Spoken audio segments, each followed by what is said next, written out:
Hello everyone, आप देख रहे हैं आपका अपना चैनल लवली टीचर और मैं हूं आपकी दोस्त पवनीत कौर। और आज की इस वीडियो में हम क्लास 6 मैथ्स एनसीईआरटी के चैप्टर नंबर 7 फ्रैक्शंस की एक्सरसाइज 7.4 से क्वेश्चन नंबर 1 करेंगे। तो चलो आज की इस वीडियो को बिना किसी देरी के शुरू करते हैं। तो क्वेश्चन नंबर 1 है, right shaded portion as fraction, arrange them in ascending और descending order using correct sign greater than, lesser than और equals to between the fractions। तो इस क्वेश्चन के टोटल जो है 3 पार्ट्स है। पहले 2 पार्ट जो है उसमें हमें क्या करना है, यहाँ पर हमें फिगर दे रखे हैं, इनके शेडेड पार्ट की फ्रैक्शन बतानी है पहले और उसके बाद उन फ्रैक्शंस को असेंडिंग ऑर्डर या फिर डिसेंडिंग ऑर्डर में लिखना है। अब जो हमारा थर्ड पार्ट है उसमें हमें कुछ फ्रैक्शंस दे रखी हैं, उन्हें हमें नंबर लाइन पे रिप्रेजेंट करना है और जो फ्रैक्शंस हैं उनके बीच इन साइंस का यूज़ करना है। तो सबसे पहले हम फर्स्ट पार्ट करेंगे। यहाँ पर हमें 4 सर्कल्स दे रखे हैं, तो सबसे पहले हम इनकी शेडेड पार्ट की फ्रैक्शन निकालते हैं। तो टोटल पार्ट्स कितने हैं, 1 2 3 4 5 6 7 8 टोटल पार्ट्स हैं। शेडेड पार्ट्स कितने हैं, 1 2 3। अब यहाँ पर भी टोटल पार्ट्स हैं 8, शेडेड पार्ट्स कितने हैं, 1 2 3 4 5 6। यहाँ पर भी टोटल पार्ट्स तो 8 ही हैं और शेडेड पार्ट्स कितने हैं, 1 2 3 4। अब यहाँ पर भी टोटल पार्ट्स 8 हैं और शेडेड पार्ट है 1। तो यहाँ पर हमने फ्रैक्शन तो निकाल ली। अब आपने एक चीज़ देखी, इन सभी के जो डिनोमिनेटर है वो सेम है। डिनोमिनेटर सबका क्या है, 8 है, सब में 8 है, यानी कि डिनोमिनेटर इन सबका सेम है। और जब डिनोमिनेटर सेम होता है तो हम सिर्फ न्यूमरेटर को देखते हैं। जो न्यूमरेटर छोटा होता है वो असल में फ्रैक्शन भी छोटी ही होती है। तो यहाँ पर सबसे पहले हम इन्हें असेंडिंग ऑर्डर में लिखेंगे। असेंडिंग ऑर्डर का मतलब छोटे से बड़ा। कैसे, छोटे से बड़ा। तो सबसे छोटा न्यूमरेटर कौन सा है, 1/8। तो सबसे छोटी फ्रैक्शन हो जाएगी 1/8। उसके बाद उससे बड़ी फ्रैक्शन है 3/8, फिर उससे बड़ी है 4/8 और फिर उससे बड़ी है 6/8। तो हमने असेंडिंग ऑर्डर में तो लिख लिया, अब हम इसे डिसेंडिंग ऑर्डर में भी लिख लेते हैं। डिसेंडिंग ऑर्डर का मतलब होता है बड़े से छोटा, बड़े से छोटा। तो सबसे बड़ी फ्रैक्शन कौन सी थी, 6/8, फिर उससे छोटी कौन सी हो जाएगी, 4/8, फिर उससे छोटी हो जाएगी 3/8 और सबसे छोटी फ्रैक्शन हो जाएगी 1/8। तो पहला पार्ट सॉल्व। अब हम बी पार्ट करते हैं। तो यहाँ पर भी हमें कुछ जो है फिगर ही दे रखे हैं। सबसे पहले हम इनके शेडेड पार्ट की फ्रैक्शन निकाल लेते हैं। तो यहाँ पर टोटल पार्ट्स कितने हैं, 1 2 3 4 5 6 7 8 9 टोटल पार्ट्स हैं। शेडेड पार्ट्स हैं 1 2 3 4 5 6 7 8। टोटल पार्ट्स 9 है, शेडेड पार्ट्स कितने हैं, 1 2 3 4। यहाँ पर भी टोटल पार्ट्स 9 है, शेडेड पार्ट्स कितने हैं, 1 2 3। टोटल पार्ट्स कितने हैं, 9, शेडेड पार्ट्स कितने हैं, 1 2 3 4 5 6। अब हम इसे असेंडिंग ऑर्डर में पहले लिखते हैं। तो असेंडिंग ऑर्डर में जैसा कि मैंने आपको बताया, AO का मतलब है यहाँ पर ascending order, A for ascending, O for order. तो यहाँ पर जैसे कि मैंने आपको बताया, यहाँ पर भी सबका डिनोमिनेटर सेम है, तो हम सिर्फ न्यूमरेटर देखेंगे। जौन सा न्यूमरेटर सबसे छोटा है वो फ्रैक्शन भी सबसे छोटी है।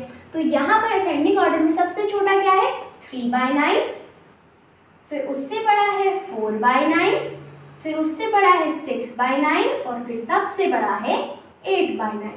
ऐसे ही अब हम डिसेंडिंग ऑर्डर भी लिख लेते हैं।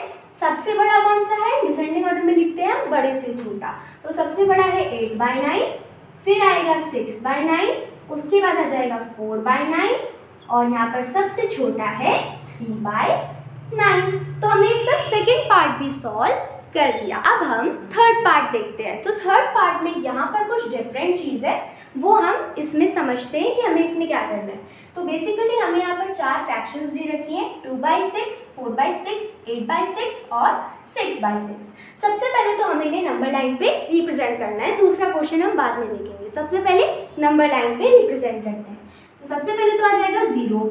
अब यहाँ पर देखो सबका डिनोमिनेटर 6 है, यानी कि अगर न्यूमरेटर भी 6 होगा तो वो कट करके 1 बन जाएगा। तो यहाँ पर किस में न्यूमरेटर 6 है, 6/6 में। तो ये जो है इसे हम 1 की जगह लिखेंगे, यानी कि 6 स्टेप्स के बाद 1 आएगा। तो 1 2 3, 4, 5, 6। यहाँ पर हम लिख देते हैं 1। अब हम फ्रैक्शंस को यहाँ पर लिखना शुरू करते हैं। सबसे पहली फ्रैक्शन क्या है? सबसे पहली फ्रैक्शन है 2/6।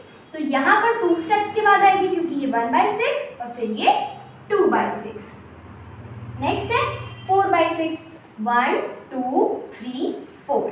यहाँ पर आ जाएगा हमारा 4/6। उसके बाद वाली फ्रैक्शन है 8/6। तो 1, 2, 3, 4, 5, 6, 7, 8। यहाँ पर आ जाएगा 8/6। उसके बाद है 6/6। तो 1, 2, 3, 4, 5, 6। तो 6/6 जो है 1 की प्लेस पर ही आएगा क्योंकि अगर हम इसे कट करेंगे तो हमें 1 ही मिलेगा।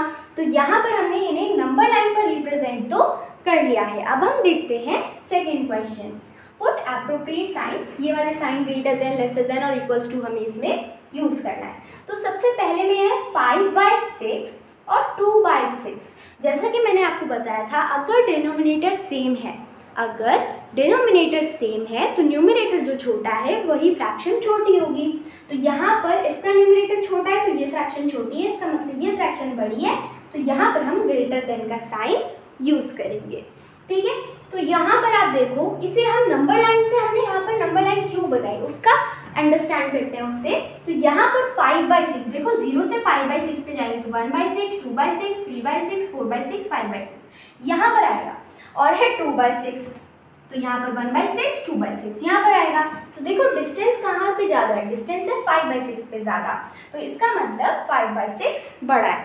अब यहाँ पर है 3/6, तो यहाँ पर है 0, वहाँ पर है 0 और यहाँ पर 3/6, 1/6, 2/6, 3/6। यहाँ पर डिस्टेंस किसका ज़्यादा है? 3/6, यानी कि 3/6 बड़ा है। इसके बाद है 1/6 और 6/6। तो यहाँ पर 1/6 कहाँ पे आएगा? यहाँ पर, और 6/6 है यहाँ पर। किसका डिस्टेंस ज़्यादा है? 6/6, मतलब 6/6 बड़ा है। तो यहाँ पर है 8/6 और 5/6। तो 8/6 कहाँ पे है? यहाँ पर है, इतना कवर करना पड़ रहा है डिस्टेंस। और यहाँ पर है 5/6 जो कि आएगा यहाँ पर, इसका मतलब 8/6 बड़ा है।